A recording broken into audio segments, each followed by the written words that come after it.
안녕하세요. 영단기 IELTS 스피킹 대표 강사 세라입니다. 오늘 여러분에게 IELTS가 어떤 시험인지, 특별히 스피킹이 어떻게 진행이 되는지 좀 구체적으로 좀 알려드리려고 하는데요. 많은 분들이 IELTS 시험이 어떤 시험인지 잘 몰라서 되게 궁금해 하시는데, 여기 보시면 이 단어는 The International English Language Testing System의 약자가 되고요. 우리가 IELTS라고 흔하게 얘기를 합니다. IELTS 시험은 영국에서 만들어진 시험이긴 하지만 세계 많은 나라로 유학을 가실 분들, 캐나다, 미국도 여러분 요즘에는 IELTS를 굉장히 많이 받아주고 있거든요. 그래서 많이 이제 학생들이 보고 있는 전 세계적으로 되게 파퓰러한 시험이 되겠습니다. 자, 일단 어떻게 IELTS 시험이 진행이 되는지 설명해 드릴 텐데요. 이 IELTS 시험의 특징은 이렇게 원투원으로 인터뷰하고 마주 앉아서 시험 보는 시험이라는 거죠. 그래서 어떤 준비되어진 시험 그 장소로 여러분이 들어가시고 1대1로 앉아서 얼굴 마주 보고 하는 시험이에요. 그래서 굉장히 약간 플렉서블한 시험이라 그럴까요? 여러분이 상대방을 눈도 볼 수 있고 이렇게 자유롭게 제스처도 쓸 수 있기 때문에 토플 같이 이렇게 컴퓨터 앞에서 녹음하는 시험하고 좀 다르다는 거죠. 자, 우리가 그 어드밴티지를 좀 잘 활용하면 좋을 것 같은데요. 일단 이 시험, 스피킹 시험 같은 경우는 세 부분으로 구성이 되어 있습니다. 그리고 전체 시험이 걸리는 소요되는 시간은 한 15분에서 20분이면 끝나게 돼요. 그래서 우리가 파트 1에서 한 4, 5분 걸리고 파트 2, 3, 4분 정도 소요가 되고요. 마지막 파트 3가 한 4, 5분 걸리게 되죠. 자, 파트 1은 어떻게 진행이 되냐면 먼저 딱 여러분 시험장에 앉게 되면 자기소개를 하게 되죠. 그래서 시험관이 여러분한테 이름이 뭐니? 너는 고향이 어디니? 뭐 너는 어디에 살고 있니? 이런 식으로 여러분의 어떤 그 개인적인 신상에 관한 문제들을 물어보게 되는데요. 많게는 15개까지 보통 11개에서 15개 정도 되는 문제들이 주어지기 때문에 그 많은 문제들에서 여러분이 길게 답을 하시면 안 되고 좀 짧게 답을 하셔도 돼요. 근데 절대 단답으로 하시면 yes, no 이렇게 하시면 안 되고 뭔가 이제 덧붙이는 표현들이 붙겠죠. 그래서 많은 문제들, 그런데 그 문제들이 서로 연관성이 없고 굉장히 다양한 주제들을 물어볼 수가 있다는 거 아시고 준비를 하시면 되겠네요. 일반적인 그런 내 얘기를 하는 문제가 파트 1이 되겠고요.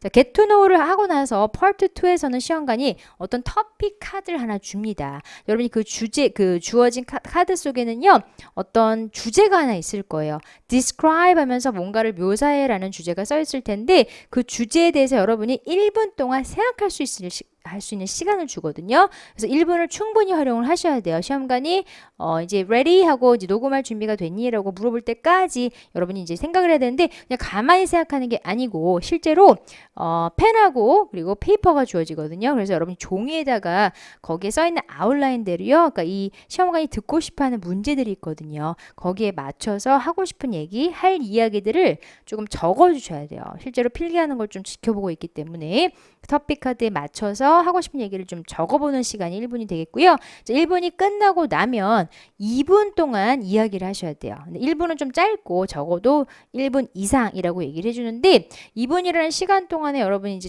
그 주제에 대해서 얘기를 하실 때요. 토픽 카드를 약간씩 보면서 해도 상관없다 그래요. You may use your card 하고 얘기해 줄 거예요. 그래서 통째로 외우려고 하지 마시고 이렇게 살짝씩 잊어버릴 것 같으면 토픽 카드 한번 보면서 또 그 다음 얘기 연결해 가시고 이런 식으로 여러분 2분 동안 모놀로그 혼자서 이야기하는 게 파트 2입니다. 절대 시험관이 중간에 인터럽트 하지 않고요. 파트 2가 끝나고 나면 Let me ask you a few more questions related to the topic 하면서 파트 3로 넘어가게 돼요. 자, 파트 3에서는 파트 2에서 주어진 주제와 관련된 약간 난이도가 좀 높은 조금 시사적인 문제들을 물어보게 됩니다. 그래서 나라에 관한 문제, 뭐 아이들에 관한 문제, 뭐 세계적인 어떤 문제 이런 식으로 굉장히 광범위한 주제들이 주어지고요. 많이는 안 물어보고 한 4-5 정도의 심화된 질문들이 나오기 때문에 여러분이 한 문제당 조금 길게 답을 해주셔야 되죠. 그래서 답변의 길이로 치면 파트 1이 가장 짧고 그 다음으로 긴 게 파트 3, 가장 긴 게 파트 2가 되겠네요. 그래서 이렇게 15분에서 20분 정도면 스피킹 시험이 끝나게 되고요. 자, 이제 제가 파트별로 샘플 퀘스천을 좀 보여드리면 여러분이 이런 문제가 나오는구나 하고 조금 아이디어가 생기실 텐데요. 자, 파트 1에서는 보통 많이 물어보는 문제가 job에 관한 문제 궁금해하겠죠. 딱 봐서 학생인 것 같으면 뭐, Are you a student or do you have a job? 이렇게 얘기가 시작이 될 텐데요. 자, 문제 한번 읽어볼게요. What do you do and what do you like about your job the most? 네가 하는 일은 뭐고 네 직업에서 가장 좋은 점은 뭐니? 하고 물어볼 수 있습니다. 두 번째, 학생인 것 같으면 What is your major? 좀 이제 Are you a student? 하고 Yes, I am 하고 답을 한다면 전공을 물어본다는 거죠. 그리고 왜 그 전공을 선택했는지까지 물어볼 수 있고 그리고 이제 가장 common, 일반적으로 많이 물어보는 게 여러분이 살고 있는 동네, 뭐 고향이 어디니 이런 거 많이 물어보거든요. 그래서 Where do you live? 너 어디 사냐? 그리고 What do you like and dislike about the area? 살고 있는 곳의 좋은 점, 나쁜 점을 얘기해봐. 이런 문제도 굉장히 자주 나오고 있습니다. 자, 그 다음에 또 여러분에 관해서 궁금해하는 게 What do you do in your free time? 너는 한가한 시간에 뭐 하니? 이런 식으로 여러분 신상의 개인에 관한 문제들을 많이 물어보죠. 그래서 어떤 분들은 자기에 대해서 이렇게 리빌, 남한테 얘기하는 걸 조금 부끄러워하거나 어색해하는 분들이 계신데요. 답을 안 할 수는 없거든요. 그래서 아주 불편한 문제가 아니라면 여러분이 최선을 다해서 물어보는 문제에 답을 하셔야 됩니다. 이렇게 파트 1에서 나오는 문제들 같이 봤는데요. 자, 파트 2에서는 주어진 주제가 이런 식으로 나올 거예요. 자, Describe an interesting old person you know. 예를 들어 네가 아는 되게 흥미로운 나이 든 분을 한번 얘기해봐. 근데 이 person 자리에서 뭐 child도 나올 수 있고 뭐 여러분 가족이 나올 수도 있고 친구가 나올 수도 있어요. 되게 다양한 주제들이 파트 2에서 이제 나오고 있는데요. 자, 파트 2 이게 주제를 주고 거기에 따른 아웃라인이 주어질 거예요. 토픽 카드에요. WH 퀘스천이 보일 겁니다. 자, 예를 들어서 who he or she is. 그 사람이 누구냐 얘기를 해야하는 거죠. 그리고 how you got to know the person. 그 사람을 어떻게 알게 됐는지 그 배경을 설명해봐. 그리고 그 사람에 관해서 되게 흥미로운 점은 뭐니? 오늘 주제가 interesting한 거기 때문에 이 부분이 body가 되겠죠. 그리고 why you like the person. 왜 그 사람을 좋아하는지 얘기를 해야 돼요. 근데 제가 이렇게 항상 파트 2에서 나오는 문제들과 아웃라인을 좀 분석을 해봤더니요. 이야기의 흐름이 약간 객관적인 fact, 사실 있잖아요. 그 사람의 뭐 생김새, 나이, 직업 이런 것들을 먼저 얘기하고 그리고 마지막엔 여러분의 느낌, 그 사람에 대한 생각, 주관적인 얘기들을 좀 할 수 있는 하는 게 논리상으로 좀 더 좋을 것 같습니다. 그래서 짧은 스피치 2분이 뭐 결코 뭐 길지는 않지만 그 안에다가 여러분이 서론, 본론, 결론을 담아서 얘기를 해줘야 좀 논리적인 스피치가 된다는 거 저거 수업 시간에 같이 연습해 보도록 할 거예요. 자, 파트 3는 이제 방금 말씀드렸듯이 2에서 나왔던 주제와 연관된 질문이 나오죠. 자, 우리가 올드 퍼슨에 대해서 묘사를 했기 때문에 파트 2에서는 어떤 문제가 나올까 한번 볼 텐데 자, 보세요. What are the advantages and disadvantages of being old? 나이가 들어가는 것의 장단점은 뭐냐? 이렇게 장단점을 물어보는 문제가 상당히 자주 나옵니다. 두 번째 질문. What are the differences between old people nowadays and in the past? 자, 현재와 과거의 나이 든 사람들, 노인들의 차이점이 뭐니? 이렇게 현재와 과거를 비교, 대조해서 물어보는 문제도 상당히 잘 나오고 있습니다. 그 이유는 뭘까요, 여러분? 시제를 체크를 하겠다는 거죠. 그래서 과거의 이야기를 할 때 여러분이 꼭 과거 시를 써줘야지 뚜렷한 차이점을 구별할 수가 있고 상대방이 채점할 수 있는 기준이 생기는 거죠. 세 번째 문제. What will happen to old people in the future? 자, 앞으로 노인들에게 어떤 일이 생길 것 같냐? 상당히 또 시사적인데요. 여기서 will happen이니까 미래를 얘기해봐. 역시 이런 문제가 주어졌을 때 미래 시제를 얼마나 잘 쓰는지를 채점을 하게 된다는 거죠. 그래서 상당히 시사적이고 여러 가지 그 시제들을 섞어서 얘기할 수 있는 게 파트 3가 되겠습니다. 자, 이제 파트별로 공략법, 그러니까 어떻게 하면 좋은 점수를 받을 수 있는지 같이 한번 살펴볼 텐데요.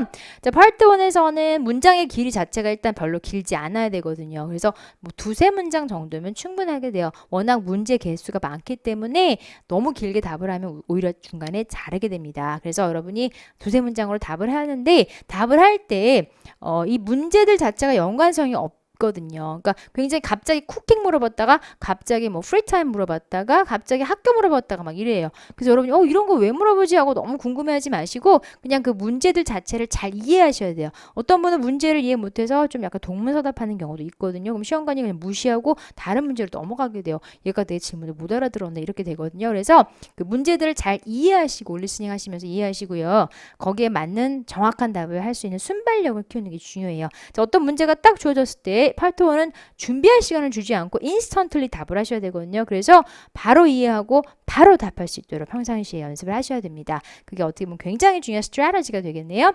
자, 파트 2 같은 경우는요. 주제가 굉장히 광범위합니다. 사람도 물어보고 어떤 물체를 묘사해봐, 장소를 묘사해봐, 또 여행 경험을 묘사해봐. 굉장히 다양한 주제가 나올 수 있기 때문에 그 다양한 주제에 대해서 여러분이 샘플 스피치를 좀 만들어서 그러니까 나만의 스피치를 만들어서 연습을 하시는데 중요한 건 시간이라는 거죠. 어떤 분들은 몇 마디 안 하고 그냥 끝내버려요. 예를 들어 1분도 채 안 걸리는 스피치가 된다면 채점할 거리가 없게 되거든요. 그래서 적어도 2분 동안 내가 한 주제를 가지고 이야기할 수 있도록 그렇게 연습을 하셔야 되는데 여러분 이제 주제가 너무 다양하다는 거에 대해서 되게 처음부터 겁을 먹는 분들이 계신데요. 저의 수업의 장점은 여러분이 어떤 하나의 주제를 연습을 했을 때 굉장히 여러 주제에 그거를 적용하실 수가 있다는 거예요. 그래서 어떻게 수업이 진행되는지 보시면 아실 텐데요. 뭐 예를 들어서 한 10개 정도의 주제만 연습을 해도 그거를 30개, 40개 정도의 주제에 여러분이 쓰실 수가 있다는 겁니다. 조금씩 내용은 달라지겠지만 시험 문제가 주어져서 당황하지 않고 연습한 주제를 응용할 수 있을 거예요. 자, 파트 3의 스트래티지는 굉장히 시사적인 문제가 나오기 때문에 주어진 문제에 대해서 자기의 의견, my opinion이거든요. 그거를 정확하게 얘기를 해야 돼요. 그러니까 이것도 아니고 저것도 아니고 이렇게 중간에서 이렇게 여러분이 멈칫멈칫하게 되면 물어보는 문제에 대한 답이 되지 않기 때문에 나는 이렇게 생각해. 왜냐하면 항상 because, for example 하고 부연 설명을 굉장히 잘 해주셔야 돼요. 그래서 구체적인 의견을 서술을 해야지만 좋은 점수가 나오게 된다는 거죠. 그것도 하나의 영어 실력을 된다는 거예요. 여기도 나왔지만 아주 스트롱한 example이나 디테일한 부연 설명을 가지고 persuasive, 굉장히 설득력 있는 주장을 펼쳐야 시험관에게 좋은 인상을 남기실 수가 있습니다. 나는 이렇게 생각해요. 왜냐하면 요거 항상 저하고 연습을 하도록 할 거예요. 답변의 길이까지 한번 살펴봤고요. 자, 이제 정리를 좀 해드릴 텐데 파트 1은 이제 내 신상, 나에 관한 문제들이고 나에 관한 답이기 때문에 다 주어가 뭐가 되겠죠? 내가 주어가 돼요. 그래서 거의 대부분의 주어는 I로 여러분이 시작을 하시면 되고요. 뭐 예를 들어서 이제 질문이 만약에 뭐 Do you have a bicycle? 또 자전거가 있냐라고 물어봤을 때 여러분의 답은 있으면 어떻게 답하죠? Yes, I do. 자전거 있습니다. 없으면 No, I don't 하고 거기에 대한 설명이 좀 들어갈 거예요. 그래서 제가 이 문장까지 여러분하고 같이 읽지는 않겠지만 주어가 I로 진행이 된다는 거 기억을 해보면 될 것 같고요. 문장의 길이를 보시면 뭐 한두 세 문장 정도가 되겠죠. 더 이상 길게 얘기하실 수는 없습니다. 자, 파트 2에서는 이제 항상 describe 하고 시작을 하는데 역시 여러분에 관한 문제예요. 뭐 describe a time when you moved to a new house or a new school. 새로운 집이나 학교로 이사 갔던 때를 얘기해봐. 이렇게 여러분 얘기를 하는 건데요. 내 경험이기 때문에 역시 주어는 I가 되겠죠. 그리고 여기서 조심해야 될 거는 시제. 그래서 예전의 얘기를 물어보는 건지 앞으로 얘기를 물어보는 건지 이런 시제를 결정하시고 여러분이 컨시스턴트하게 시제를 일치시켜줘야 되고요. 뭐 예를 들어서 그 파트 2는 주어진 주제에 대해서 아웃라인, 그러니까 문제들이 같이 나와요. WH 퀘스천 나오는데 이사했던 때가 언제였니? When it was. Why you moved? 왜 이사했냐? 그리고 what you like or dislike about moving. 이사해서 좋았던 거 뭐고 싫었던 점 뭐니? And how you felt about moving. 이사한 거에 대해서 기분이 어땠니? 역시 객관적인 사실에서부터 주관적인 느낌까지 문제가 주어지고 여러분이 충실하게 when, why, what, how 이런 문제들에 대해서 다 커버를 하셔야 됩니다. 이 중에서 뭐 하나라도 좀 아웃라인에 관한 그 답변이 빠진다면 내용에서 조금 뭔가 something missing 빠지게 되기 때문에 여기에 대한 답을 다 하시는 게 좋고 주어진 아웃라인에 있는 문제가 4개밖에 되지 않는다고 4문장이 되진 않아요. 그럼 2분을 채울 수가 없죠. 그래서 여러분이 각각의 문제에 대해서 조금 더 디테일한 설명들이 추가가 돼야지 2분을 채우실 수가 있습니다. 그 연습을 평상시에 많이 하셔야 되겠죠. 자, 그래서 모든 질문에 관해서 여기 있는 문제들에서 2분 동안 끊임없이 쉴 틈을 주지 않고 쭉 이야기를 펼쳐 나가야 유창하게 영어를 구사한다는 걸 보여줄 수가 있겠네요. 자, 파트 3는 파트 1하고 2하고는 정말 다르거든요. 시사적인 문제가 나와요. 그래서 주어가 I think 외에는 I를 주어로 쓸 일이 없습니다. 그래서 대부분은 사람들에 관한 문제이기 때문에 people이 주어가 되거나 따라서 그걸 they로 바거나 아니면 나도 사람이기 때문에 we가 주어가 되거나 아니면 일반적인 주어 you가 주어가 될 수가 있어요. 그래서 내가 주어가 되지 않는다는 거죠. 자, 질문의 예를 한번 볼 텐데요. 아까 제가 보여드렸나요? 자, what are the advantages and disadvantages of having changes in your life? In life. 오케이. 우리가 삶에서 여러 가지 변화들이 생기죠. 이런 변화가 생기면 좋은 점은 뭐고 나쁜 점은 뭐냐? 이 장단점 관련 문제 또 파트 3에서 자주 나오는 문제 중에 하나인데 문제 패턴이거든요. 자, 그럴 때 여러분의 답은요. one of the advantages, 장점을 얘기할 때 뭐 one of the advantages is that 한 다음에 I가 주어가 되지 않는다는 거죠. 왜? 변화는 나만 겪는 게 아니고 모든 사람들이 겪기 때문에 주어가 누가 돼야 된다? we가 된다는 거죠. 그래서 그냥 people하고 반복하기보다는요. 대명사 we나 뭐 you나 이런 식으로 일반적인 주어를 사용하시는 게 좋고 만약에 장점을 또 하나 얘기하고 싶어요. 그러면 another advantage is that 하고 역시 we가 주어가 될 수 있다는 거죠. 그리고 단점을 얘기할 때는 however 하면서 들어가는데 여기다 이제 we라고 해도 괜찮지만 어떤 사람들은 변화를 싫어해요 이런 식으로 some people, 뭐 other people, many people 이런 식으로 people이 주어가 된다는 거를 꼭 기억하시면 좋겠습니다. 굉장히 유스풀한 팁이죠 여러분. 그래서 파트별로 이렇게 말하는 패턴이 틀리고 답을 하는 대상이 뭔지를 알고 답을 해야 된다는 거 기억해 보고요. 이제 IELTS에서 자주 하는 질문들 학생들이 되게 궁금해하는 것들 제가 콕콕 집어서 말씀을 드릴 텐데 영국 발음을 선호합니까? 라고 되게 많이 물어보세요. 그렇지 않습니다. 답은 no입니다. 그래서 이 IELTS 시험은요.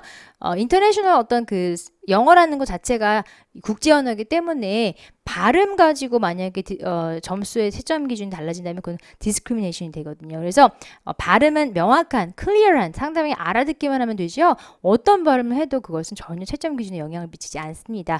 여러분이 평상시에 연습한 발음 그냥 가지고 가시면 되고요. 자, 그리고 파트 1부터 3까지 점수 배점이 틀립니까? 답은 다 같습니다. 그래서 파트 1도 뭐 예를 들어서 9점 만점에 6점, 파트 2도 뭐 6.5, 파트 3도 뭐 5.5 이런 식으로 각각 점수를 매기고 합산해서 오버롤 스코어이 나옵니다. 그래서 모든 파트별로 여러분이 다 중요하니까 다 최선을 다해야 되죠. 파트 1이 덜 중요해서 내가 답을 좀 못했는데 파트 2에서 되게 답을 잘했다. 그렇지 않아요. 그래서 파트별로 다 답을 잘 하셔야 이제 평균 점수가 잘 나온다는 거 점수 배점이 똑같습니다. 터픽 커드를 바꿀 수 있나요? 되게 많이 물어보는 질문 중에 하나인데요. 파트 2에서 주어진 주제가 정말 내가 한 번도 경험해보지 못한 어떤 생뚱맞은 주제가 나와서 할 말이 정말 없다. 이런 분들이 가끔 계시는데 여러분이 정말 if you're really bold enough 정말 내가 could you change the topic 하고 물어볼 수는 있지만 제가 들은 바로는 한 번도 그런 적이 없다는 거죠. 그래서 시험 사실은 unfortunately 좀 불행스럽게도 주어진 주제에 대해서 여러분이 얘기를 하셔야 돼요. 그래서 시험관이 이제 되게 다양한 주제들을 가지고 있는데 어떤 걸 선택을 해줬을 때 그것도 여러분의 어떻게 보면 운이죠. 그래서 되게 쉬운 주제가 걸리면 좀 자신 있게 말을 할 거고 평상시에 연습했던 주제면 그렇지 않으면 unfamiliar 토픽이 나오면 좀 당황할 수도 있지만 제가 알기로는 토픽은 바꿀 수가 없습니다. 그래서 어떤 주제가 나와도 여러분이 자신감 있게 얘기를 해 나가도록 연습을 해야 되겠죠. 자, 거짓말 절대 안 됩니다. 물론 이제 거짓말을 이제 뭐 표시 안 나게 여러분이 할 수도 있지만요. 너무 티가 나게 거짓말 하면은 시험관이 좀 이렇게 하면서 이제 다른 질문으로 넘어가긴 할 텐데 되도록이면 you better tell the truth 진실을 얘기하는 게 좋고 그다음에 농담 가끔가다 뭐 I'm just kidding 막 이렇게 얘기해놓고 농담해요 이런 분들 계시거든요. 우리 농담하러 간 거 아니죠. 이 시험은 casual한 conversation이 아니기 때문에 되게 formal하게 여러분이 polite하게 답을 하셔야 돼요. 그래서 농담은 절대 안 하시는 게 좋고요. 어떤 분들은 가끔 대화 너무 편해서 막 물어보기도 해요. 너 이 영화 봤니? 막 시험관하고 막 얘기하려고 하시는데 시험관은 여러분이 어떤 질문을 해도 답을 해주지 않을 거예요. 시험관의 역할은 그냥 물어보고 여러분 얘기를 듣고 점수만 채점해주는 역할을 합니다. 그래서 절대 뭐 개인적인 질문을 안 하시는 게 좋습니다. 그냥 물어보는 답변에 잘 답하시고 물어보는 질문에 답을 하시고 오시면 돼요. 시험이니까. 자, 그리고 이제 답변의 길이를 많이 걱정하세요. 제가 몇 문장까지 하고 도대체 그만해야 되나요? 그런데 사실은 답변의 길이는 시험관한테 달려 있어요. 여러분이 얘기를 너무 길게 하면 시험관이 중간에 갑자기 끊어버리고 다음 문제를 물어봐요. 그럼 넘어가시면 되고 만약에 너무 짧게 얘기를 했다면 시험관이 조금 유도를 하면서 더 많은 얘기를 듣고 싶어 하면서 새로운 질문을 던지기도 합니다. 그래서 여러분 답변의 길이는 딱히 걱정을 안 하시고요. 평상시에 좀 수다를 많이 떠시는 게 좋아요. 어떤 문제가 나도 좀 적어도 두세 문장 이상은 이야기할 수 있도록 아까 제가 또 그 파트별로 문장의 길이에 대해서 말씀을 드렸으니까 거기에 맞춰서 연습하시면 되겠습니다. 오케이, 이제 마지막으로 질문을 못 알아들었을 때 있어요. 잠깐 딴 생각을 하거나 아니면 질문 자체가 좀 어렵거나 이럴 때 여러분이 가만히 있지 마시고 가만히 있으면 영어를 못한다는 생각을 어떤 그런 인상을 줄 수가 있기 때문에 못 알아들었다는 것 자체를 여러분이 창피하지 마시고 다시 요청하실 수 있어요. Could you repeat the question? 이런 식으로 물어보면요. 감점되지는 않는데요. 그래서 질문을 한 번 정도 다시 물어보는 건 절대 채점 기준에 영향을 미치지 않는다는 거 기억해 보는데 대신에 한 번 못 알아들은 것까지는 괜찮은데요. 두 번, 세 번 이렇게 막 다시 반복하면 시험 가서 좀 짜증나겠죠. 그래서 되도록이면 두 번째 질문은 잘 알아듣고 답을 하셔야 됩니다. 그래서 다시 물어보는 건 감점되지 않는 거 굉장히 중요한 팁이 되겠고요. 자, 지금 방금 말씀드렸듯이 여러분이 질문을 잘 못 알아들었을 때 어떻게 얘기를 하면서 좀 이렇게 자연스럽게 이끌어갈 수가 있는가? 요거 한번 같이 읽어볼게요. Could you repeat the question, please? 다시 한번 Could you repeat the question, please? 좀 질문을 다시 반복해 주실래고 물어보면 시험관이 좀 여러분한테 편하게 이해할 수 있도록 paraphrasing해서 다시 답을 해주기도 합니다. 물어보기도 합니다. 혹은 could you say that again? Could you say that again? 다시 말해줄 수 있나요? 좀 이렇게 폴라이트하게 얘기를 해야 되겠죠? Could you rephrase it? Rephrasera는 동사는 표현을 좀 바꿔달라는 겁니다. Could you rephrase it? Can you 보다는 could you, would you 이런 표현이 더 폴라이트하겠고요. 자, could you be more specific? 좀 구체적으로 말해줄 수 있나요? 너무 간단하게 물어봤을 때 우리가 어떻게 답을 해야 될지 모를 수 있으니까 그래서 could you be more specific 하고 다시 물어보실 수 있고 혹은 그냥 가볍게 잠깐 한 생각했어요. 그럼 이제 여러분이 excuse me? excuse me 이러면 안 되고 excuse me 이러면 이제 못 알아들었다는 얘기가 되죠. 혹은 뭐 I'm sorry, I'm sorry 혹은 뭐 pardon me 이런 식으로 빨리 여러분이 답을 하시면 시험관이 똑같은 질문을 재차 얘기를 해주게 됩니다. 이런 표현들 간단하지만 기억했다가 꼭 쓰시고요. 자, 이제 주어진 질문을 잘 이해를 했는데 여러분이 갑자기 뭔가를 얘기를 하려니까 아이디어가 좋은 생각이 떠오르지 않거나 아니면 당황스러울 때요. 그냥 가만히 있는 것보다 뭔가 얘기를 먼저 하는 게 좋대요. 그래서 그렇게 채워주는 표현들이 좀 있는데 뭐 예를 들어 저 같은 경우는 Let me think about it. 내가 생각 좀 해볼게요. 이렇게 좀 여유를 여러분이 보여주는 것도 좋은 방법이 되겠습니다. 혹은 I haven't thought about it, but I'll try. 생각해 본 적은 없지만 좀 열심히 해볼게요. 우리 같이 한번 해볼까요? 큰 소리로 I haven't thought about it, but I'll try. 혹은 뭐 I'm not familiar with the topic, but let me try.